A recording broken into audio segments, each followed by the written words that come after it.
अस्सलाम वालेकुम, नमस्कार, सत श्री अकाल एंड गुड इवनिंग। मैं हूं आरजू काज़मी और आप देख रहे हैं पॉइंट ऑफ व्यू। आज जी हम जैसे कि हमेशा बात करते हैं पाकिस्तान की, तो हम बिल्कुल पाकिस्तान की बात ही करेंगे। और जैसे कि हमने देखा कि जो इस वक्त जो गवर्नमेंट है यानी सिटिंग गवर्नमेंट जो है, उसके कई लोग जो है वो लंदन गए बात करने के लिए मियां नवाज शरीफ के साथ। और इसके अलावा इकोनॉमी की हालत भी काफ़ी ख़राब है और गवर्नमेंट जो है आज फिर उन्होंने डिनाई किया है कि वो किसी किस्म के फ्यूल प्राइस वगैरह नहीं बढ़ा रहे हैं। लेकिन साथ साथ इमरान खान साहब भी शोर मचा रहे हैं। और एक हमने रिपोर्ट भी देखी है, कहाँ तक ठीक है ये तो खैर बाद में ही पता लगेगा, लेकिन कहा यही जा रहा है कि अगर इकोनॉमी ना संभाल पाए ये जो करंट गवर्नमेंट है, तो फिर ये असेंबलीज को डिसॉल्व भी कर सकते हैं। हम इस पे बात करेंगे। आप लोगों को जानते हैं, आप बिल्कुल जाने पहचाने आपके जो हैं हमारे साथ खुर्रम कुरैशी साहब। Thank you so much Khurram कि आपने ज्वाइन किया। Thank you for having thank me. You, thank you so much. क्या देख रहे हैं खुर्रम, क्या हंगामा है? और साथ साथ इमरान खान साहब कह रहे हैं कि उन्होंने कोई वीडियो बना के रख दी है। इमरान खान साहब तो खैर रोज ही कोई ना कोई नई बात कर रहे होते हैं। परसों तो वो ये कह रहे थे कि यार ये इन लूटर्स से बेहतर है मुल्क के ऊपर कोई एटम बम गिरा दिया जाए और इस किस्म की बात कर रहे थे। मगर खान साहब को ये जरूर पता होना चाहिए कि अगर उन्होंने कोई वीडियो रिकॉर्ड किया तो उनकी भी बहुत सी वीडियोस होंगी लोगों के पास। तो ये वो थ्रेट करना ये मेरे ख्याल है ये ज्यादा इसकी इफेक्टिव नहीं होगा। लेकिन खुर्रम वो तो उस वीडियो की बात कर रहे हैं कि अगर उनकी जान को कह रहे हैं खतरा है, अगर कुछ हो गया तो कौन लोग इन्वॉल्व में, कह रहे हैं मैंने उसमें उन लोगों के नाम बता दिए हैं। देखिए अल्लाह ना करे कि खान साहब को हम्म, कुछ इस किस्म की कोई चीज हो। हम as a Pakistani I would not want hmm, any of my hmm, leaders to hmm, come in harms way. ये हम बहुत दफा देख चुके हैं बेनजीर की दफा। हम्म, और I hope that he remain safe. जितनी भी मैं उनके साथ उनकी बातों पे तनकीद करता हूँ, मैं कभी भी उनकी किसी सेफ्टी के ऊपर नहीं कभी कुछ कहूंगा। जी, देखें खान साहब जो बातें कर रहे हैं, खान साहब शॉक वैल्यू क्रिएट करना चाह रहे हैं और रेलेवेंसी क्रिएट करना चाह रहे हैं in the public eye. He is no longer in office, तो उनको तो हम्म, रोज कोई ना कोई चीज चाहिए। उनके रोज जलसा होता है, तो उस रोज जलसे जब भी आप करते हैं, हर मूवी एक मूवी आप रोज रोज नहीं देख सकते, उसके अंदर कोई ना कोई हम्म, प्लॉट ट्विस्ट आना चाहिए, सिंपल एज दैट। तो खान साहब ये वो क्रिएट कर रहे हैं। Having said that, I hope nothing, like I said, I hope nothing happens to him and he remains safe. इंशाल्लाह Uh, बिल्कुल। एक एक न्यूसेंस वैल्यू जरूर है खान साहब की गवर्नमेंट के सामने और पूरी आवाम के सामने। एक वो एक क्रिएट कर रहे हैं, एक एनआरकी काइंड ऑफ अ सिचुएशन वो क्रिएट करना चाह रहे हैं। और जब ये इस किस्म की बात करते हैं कि मेरी जान खतरे में है और कुछ मुझे कुछ हो सकता है, तो ऑब्वियसली उनके सपोर्टर्स बहुत गैल्वनाइज होते हैं ये बात सुन के। और जो डिवीजन है और एंगर जो है वो मजीद बढ़ता है। तो I think that is what he is looking for. I hope he remain safe. और ये अगर आज उन्होंने कोई बात की है तो आई थिंक कल वाले जलसे में कुछ और इस किस्म की बात करेंगे, परसों कुछ और इस किस्म की बात करेंगे। तो उन्होंने शॉक वैल्यू तो क्रिएट करनी है और रखनी है। एक टेंशन अपने आप को उन्होंने रखनी है। So I mean I am not surprised. बहुत अफसोसनाक थी। मैं इवन दो मैंने उसका वॉइस क्लिप अभी तक नहीं सुना, आई डोंट नो अगर आपने सुना है, जब उन्होंने बात की है कि इन लूटर्स से बेहतर ये है कि कौम के पाकिस्तान के ऊपर एटम बम फेंक दिया जाता। I was very disappointed in that statement. क्योंकि अगर आप एक नेशनल लीडर हैं, आपकी एक जिम्मेदारी बनती है कि आप इस किस्म की इररिस्पॉन्सिबल बात आप कभी भी नहीं करेंगे किसी भी फोरम पे।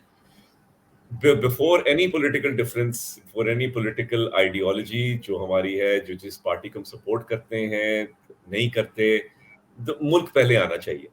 ठीक है जी, आपको मुल्क का वफाद पहले देखना चाहिए और इस किस्म की बात करने से पहले आपको 100 दफा सोचना चाहिए जो आप कर रहे हैं इस सिचुएशन में, क्योंकि पहले ही बहुत पोलराइज है। तो मुझे खासी डिसअपॉइंटमेंट हुई उनकी बात पे, इवन दो वो इस किस्म की बहुत सी बातें कर जाते हैं, बट इस बात पे खासी ज्यादा डिसअपॉइंटमेंट हुई। Completely uncalled for. नहीं, आप बिल्कुल ठीक कह रहे हैं, बहुत लोगों को ये बात बुरी लगी है। लेकिन साथ साथ अगर हम करंट गवर्नमेंट की बात करें, क्या परफॉर्मेंस लग रही है आपको? किस तरह से कुछ आज भी मैं देख रही थी कि उन्होंने कहा है कि जी फ्यूल प्राइस नहीं बढ़ा रहे, लेकिन कहाँ तक ये इस बात को लेके जा सकेंगे? और क्या आपको लग रहा है कि जल्दी इलेक्शन करवा देने चाहिए? देखिए आरजू, पिछले 4 साल मैंने पर्सनली और मेरे दोस्तों ने, हम सब ने इमरान खान और पीटीआई गवर्नमेंट की बहुत तनकीद की है, उनकी हम्म, परफॉर्मेंस के ऊपर, उनकी पॉलिसीज के ऊपर। हम्म, जो चीज उन्होंने की उन्होंने गलत की हमारे हिसाब से। चाहे आप इकोनॉमी देख लें, आप ह्यूमन राइट्स देख लें, लॉ एंड ऑर्डर देख लें, करप्शन देख लें। करप्शन तो बड़ी है उनकी इनके इक़्तिदार में। सो आई थिंक कि as a responsible citizen I have to be fair. और अब तक जो 1 महीना हो गया है इस गवर्नमेंट को आए हुए, the performance is not not what we expected. और मुझे कभी कभी यही लगता है कि पिछले 1.5 साल से जब ये नो कॉन्फिडेंस मोशन की प्लानिंग कर रहे थे, तो मेरे ख्याल है सिर्फ यही प्लानिंग कर रहे थे कि वोट कैसे पूरे हो, किसको हम तोड़ेंगे, किस तरह हम 172 174 जो भी नंबर है उससे हम ऊपर कैसे जाएंगे। आई थिंक सिर्फ ये प्लानिंग थी। और इन्होंने बिल्कुल भी नहीं सोचा कि जब इनको गाड़ी के पीछे ड्राइवर सीट पे बिठा दिया जाएगा तो ये क्या करेंगे, which is extremely extremely disappointing. एक दो चीजें लेकिन होती ये एक सेकंड में आपको सॉरी रोक रही हूँ, लेकिन ये चीज आपको नहीं लगता कि यही कुछ इमरान खान ने किया था कि वो जब गवर्नमेंट मांग रहे थे इमरान खान तो हिस्ट्री हो गया ना जी, इमरान खान तो चला गया, तो, इन्हीं वजह लेकिन से ये सेम वही गलती नहीं दोहरा रहे? एग्जैक्टली वही गलती तो दोहरा रहे हैं ये। हाँ। मगर ये एक डिफरेंट गलती है, ये वो भी गलती थी मगर ये एक डिफरेंट गलती है। I tell you what why it's different. Sure. Imran Khan जब आए पावर में तो उन्होंने बातें तो बहुत, क्योंकि पहली जो स्पीच थी इलेक्शन डे वाली, उन्होंने कहा जी कि हम बड़ा मिल के काम करेंगे। Day one when he got power, उनका सिर्फ एक ही ऑब्जेक्टिव था कि ये पीपीपी और पीएमएलएन को खत्म करना है, मैंने खत्म करना है, ताकि आगे कोई मेरे लिए कोई ऑब्जेक्शन ऑपोजिशन ना हो मेरे सामने और मैं आराम। That was his sole objective. बाकी जो हो रहा था वो हाइब्रिड रिजीम ने टेक्नोक्रेट लगाए और फलाना ढमकाना, असद उमर आए, उन्होंने बेशुमार गलतियां की, तबाही शुरू हो गई, वहीं से शुरू हो गई। अब 4 साल हम भुगतते रहे। ये वाली जो गवर्नमेंट आई है ये एक डिफरेंट किस्म की गलती कर रही है। 1-2 सेशंस पहले मैंने आपसे कहा था कि बहुत इंपॉर्टेंट है कि ये गवर्नमेंट जो है ये इंटैक्ट रहे।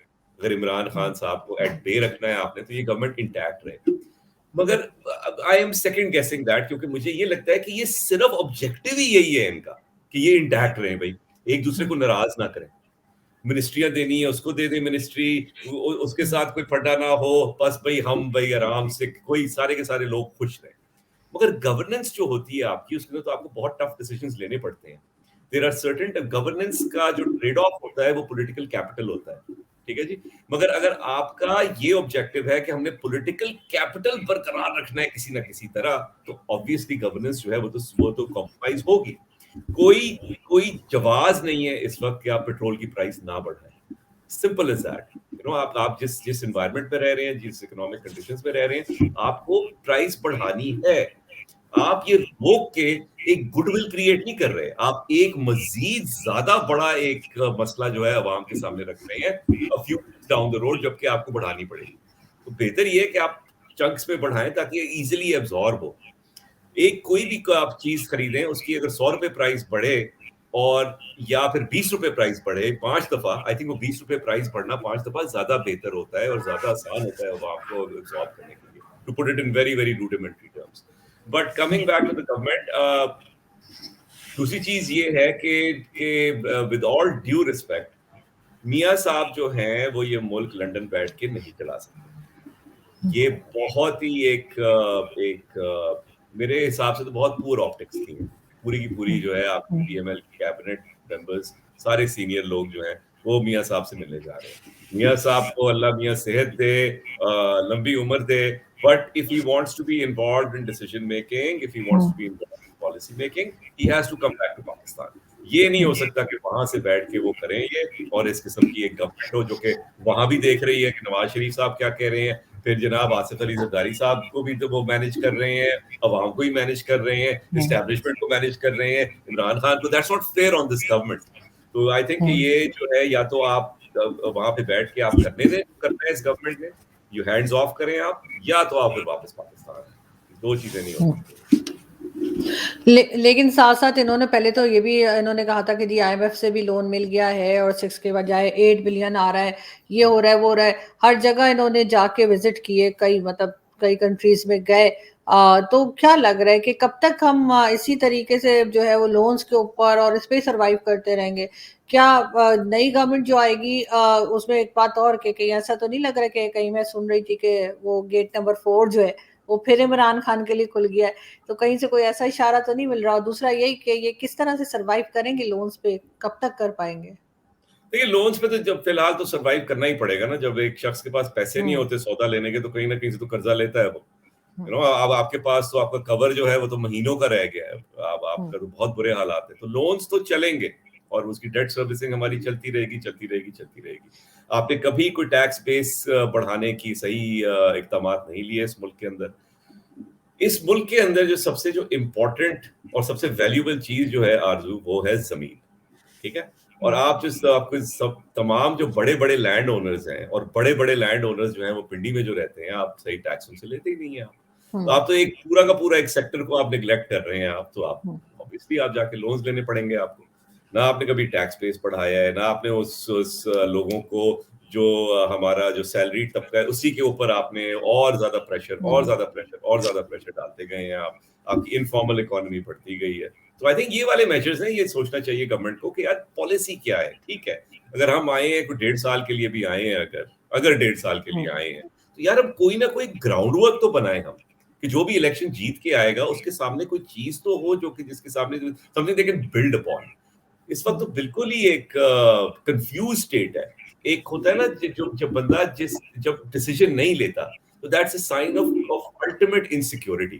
ठीक है ना, जब आप होते हैं, जब आपको पता नहीं होता, टेंशन होती है, आपको एंजाइटी होती है कि यार क्या गलत ना हो जाए, ये ना हो जाए, तो आप डिसीजन नहीं लेते, आप प्रोक्रेस्टिनेट करते हैं, आप करते रहते हैं। और जब lack of decision making is a bigger disaster than taking the wrong decision. तो आई थिंक कि यहाँ पे गवर्नमेंट को सोचना चाहिए कि यार कोई मेजर्स तो बनाए। हम कोई एक्सपेक्ट नहीं कर रहा कि यार अगले हफ्ते जो है ये सब कुछ सही कर देंगे, पर एटलीस्ट कोई सोच तो हो ना उसकी तरफ। कोई आप एक फाउंडेशन तो रखें आप। ताजमहल जो है वो कितने सालों में बना था, बट एटलीस्ट फाउंडेशन तो बनानी शुरू कर दी थी ना उन्होंने। तो इमरान खान का क्या लग रहा है आपको कि जैसे लोग कह रहे हैं कि जी गेट नंबर 4 फिर खुल गया है, क्या वो किसी किस्म का प्रेशराइज कराने में लोगों को, या प्रेशराइज करने में कामयाब नजर आ रहे हैं आपको? I think that will be the ultimate disappointment अगर इस किस्म की कोई बात हुई, क्योंकि हम फौज जो है हमारी एस्टैब्लिशमेंट और फौज जो है वो let's face it, I mean इसके अंदर कोई छुपाने वाली बात नहीं है। They have been very involved in the political setups for decades now. सही है जी। मगर जब कोई बंदा, जब कोई पार्टी, और जब कोई एक डेमागॉग इमरान खान टाइप का उस इंस्टीट्यूशन के अंदर डिवीजन क्रिएट कर दे, और फिर टू गेट हिज वे और उसको मिल भी जाए, तो फिर दैट जस्ट शोज कि वो इंस्टीट्यूशन कितना वीक है। ठीक है जी। ओके, उसके अंदर जो चेन ऑफ कमांड है, उसके अंदर जो पॉलिसीज हैं, वो एक पॉलिटिसाइज हो गया है। तो I don't want to believe that कि यार ये इस किस्म की चीज जो इवेंचुअलिटी अगर हो, मेरा दिल नहीं मानता कि यार इस किस्म की कोई चीज हो सकती है। इतनी मेरी फेथ है उस ऑर्गेनाइजेशन में, चाहे उन्होंने जैसे भी काम किया है, कि उसका एक चेन ऑफ कमांड है उसका, और वहां पे वो इस किस्म की पॉलिटिकल डिविजन नहीं क्रिएट हो सकती। और मेरा नहीं ख्याल कि ऐसा होगा। आई थिंक फौज जो है वो सीख गई है, देख लिया है उन्होंने तो यार ये इस किस्म के एक्सपेरिमेंट्स जो हैं ये काम नहीं करते। इसके अंदर बहुत एक बड़ा रिस्क है। It's not only a risk to their country, to the economy, but to their reputation as well, क्योंकि वो तो एक रेपुटेशन और इमोशन के ऊपर बहुत सी चीजें अवाम से लेते हैं। वो एक गुडविल है जिस तरह वो बहुत सी चीजें अवाम से वो ले लेते हैं। तो आई थिंक कि वो आई डोंट मुझे नहीं लगता कि इस किस्म का कुछ होगा। लेकिन ये गवर्नमेंट इतनी कंफ्यूज क्यों नजर आ रही है? मतलब इसमें जरदारी साहब भी हैं, इसमें नवाज शरीफ साहब भी मौजूद है, कई दूसरे बड़े लीडर्स हैं। सॉरी, आपने अपने सवाल का खुद ही जवाब दे दिया ना। इस गवर्नमेंट के अंदर नवाज शरीफ भी हो और जरदारी भी हो, वो कंफ्यूज ही रहेगी ना। वो तो सिंपल एज दैट। ये नहीं, फिर तो दो लोगों का, बड़े शार्प लोग हैं, दो लोगों का दिमाग मिलके अगर ये काम करें तो मतलब अपनी गवर्नमेंट बचाने के लिए भी और मुल्क के लिए भी, तो इनका तो रिजल्ट बेहतर होना चाहिए था। लेकिन खैर अभी बहुत कम टाइम है। एक शिप का कैप्टन एक ही होता है हमेशा, दो नहीं होता। ठीक है जी। तो वो ये नहीं हो सकता कि आप इस किस्म की डिसीजन मेकिंग में डेमोक्रेसी हो। कोई डिसीजंस होती हैं, you are there to preserve democracy, but they can't exercise democracy all the time. कोई चीजें जो हार्ड डिसीजंस लेनी पड़ती हैं आपको, and because you have such huge personalities in the mix, तो वो तो जाहिर सी बात है डिसीजंस जो हैं वो तो ऑलवेज सफर होंगी। वो तो आप अपनी पर्सनल लाइफ पे देख लें। आप कोई चीज करनी है, जब 3-4 लोग इन्वॉल्व हो जाते हैं एक छोटी सी चीज में, खाना किधर खाना है, तो यार वो थोड़ा डिले हो जाता है। वो यार वो ये कह रहा है, वो ये कह रहा है, वो ये कह रहा है, तो ये इस किस्म की चीजें बड़ा happening on a very grand scale. तो आई थिंक कि इलेक्शंस होना तो बहुत बहुत इंपॉर्टेंट है। या तो इलेक्शंस हो इस साल हो जाए, और या फिर जरदारी साहब and Nawaz Sharif Saab, with all due respect, they back off. And they let Shehbaz Sharif in this government. They let them take decisions. Bilawal is a part of that cabinet now. तो वो तो है, representative है. But these two people should they should let them be. कि यार ये आप करें और आप जो भी करेंगे फैसला हम आपको सपोर्ट करेंगे. पर ये नहीं हो सकता कि यार आप कंसेंसस बिल्ड करते करते ही आप चीजों को डिले करते जाएं और फिर कबाड़ा हो जाए. और ये सबके सब जोड़ के लंदन चले गए, उससे क्या इंप्रेशन मिला? और साथ ही जो ओवरसीज पाकिस्तानीज की अजीब अजीब वीडियोस आती हैं, आपने भी 2-3 शेयर की थी, बड़ी वैसे मजेदार किस्म की होती हैं. ये कौन लोग हैं? ये जैसे कहते हैं ना, कौन लोग हैं ये, किधर से आते हैं? वो मुझे डायलॉग याद आ रहा था अरशद वारसी का. तो क्या क्या कहेंगे आप, ये कौन लोग हैं, किधर से आते हैं? ये हैं जी, लोग हैं, वो होते हैं ना पीपल विदाउट अ कंट्री वाले लोग हैं ये. और मैं आपको एक्सप्लेन करता हूँ ये क्या है. कि वहां के भी नहीं है और यहाँ के भी नहीं है, ये बीच में है कहीं. ये इस किस्म की आपकी जब कैफियत होती है ना कि आपका वो वहां पे आप you consider yourself that you are not assimilated, or if you are assimilated you still don't feel at home. आप पाकिस्तान के भी नहीं हो क्या, वहां पे रहते हैं. तो you need, every human being needs some kind of association to feel like they belong somewhere. और इमरान खान ने to his credit इन लोगों को खासा galvanize किया है और इन लोगों को एक दिया है एक चीज, something for them to support, something for them to stand behind. अब वो जो सारा का सारा जो because they're also from the middle class and everything, उनको वही नैरेटिव है जो फौज वाला जो नैरेटिव है, ब्लडी सिविलियंस वाला, कि ये पॉलिटिशियंस करप्ट है, पॉलिटिशियंस करप्ट है, पॉलिटिशियंस करप्ट है, वो वाला उन्होंने इंटरनलाइज कर लिया नैरेटिव. तो जाहिर सी बात है, when they internalize that narrative, तो उनके लिए नेचुरल सपोर्ट होती है, वो इमरान खान के लिए होती है. इमरान खान का साहब के लिए सपोर्ट होती है तो उनको गुस्सा आता है, उनको जो है वो एक इश्तिहाल दिया जाता है और वो जाके डेमोन्स्ट्रेट करते हैं और नाचते हैं और बुरा भला कहते हैं. And that's them expressing themselves. And I think in that way, they feel whole. They belong to something. They feel like they have an association, but feel like their voice.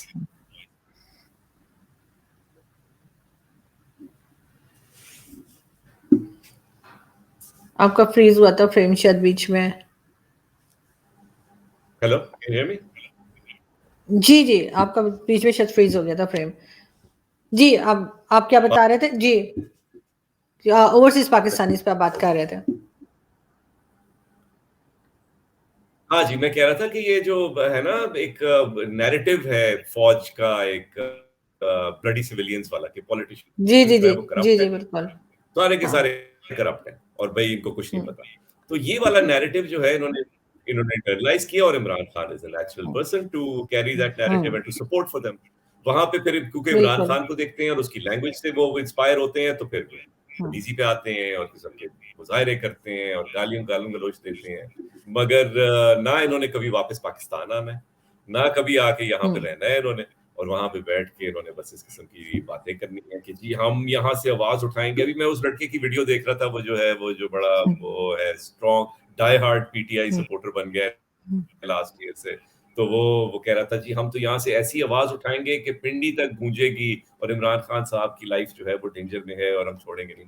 सो बिस्मिल्लाह यार, आप जरूर करें, it is your right to express your feelings and everything. मगर ये ना कहें कि भाई आपको पाकिस्तान से हमसे ज्यादा फिक्र है, क्योंकि हम यहाँ पे रह रहे हैं, हम यहाँ पे बहुत सी चीजें हम भुगतनी पड़ी हैं और हम रोज चैलेंजेस का सामना कर रहे होते हैं. तो थोड़ा सा हमें भी रिस्पेक्ट करें. नहीं, आप बिल्कुल ठीक कह रहे हैं, लेकिन यही कि देख के बड़ी हैरत होती है कि किस किस्म के लोग जो हैं वो ओवरसीज पाकिस्तानीज के नाम पे वहाँ पे रह रहे हैं. क्योंकि ठीक है आप प्रोटेस्ट कर रहे हैं, लेकिन उसका कोई तरीका होता है, कोई तहजीब होती है, वो हमें देखने को नहीं मिलती. Thank you so much Khurram कि आज आपने ज्वाइन किया. एंड आई होप हम आपसे नेक्स्ट वीक फिर वीकेंड पे रिक्वेस्ट करेंगे और होपफुली कि आप ज्वाइन करेंगे. Thank you so much. Thank you.